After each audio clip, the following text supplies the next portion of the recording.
Dictation number 27. Ready, start.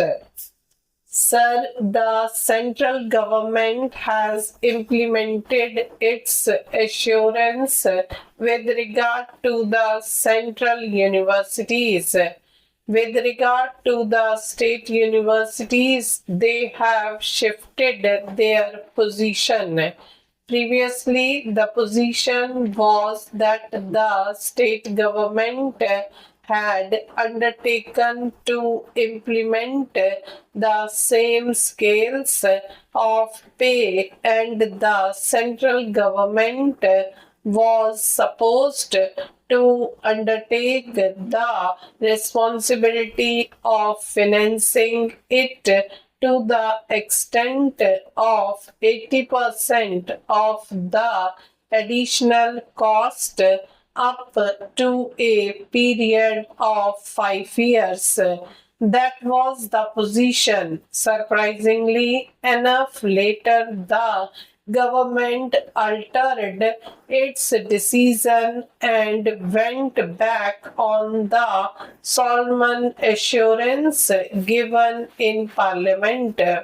Now they are asking the states to modify their scales of pay under intimation to the central government about the details of the modifications they have made.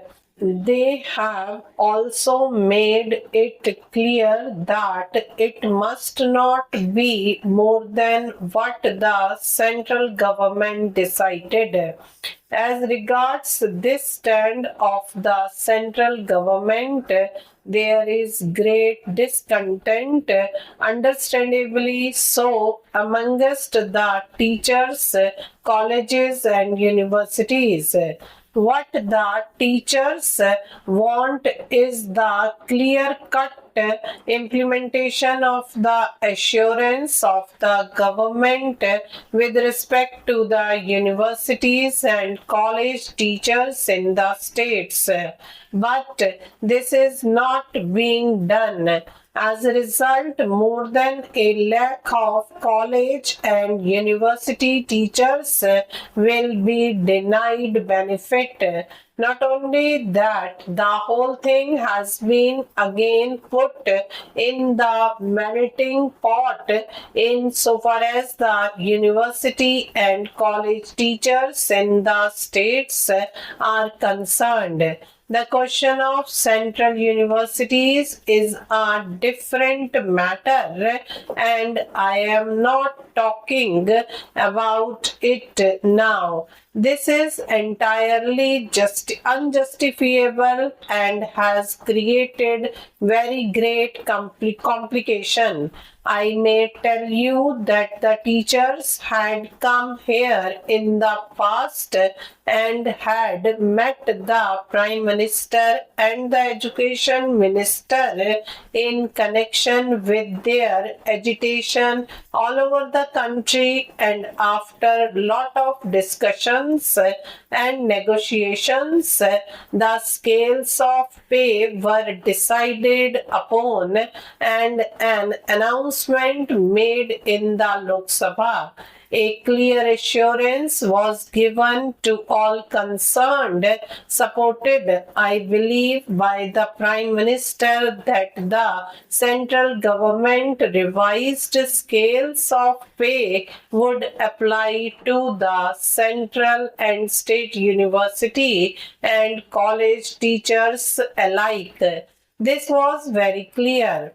Now, on what authority was this decision changed and why Parliament was not informed? I would like to know. The Parliament has been in session for some time now.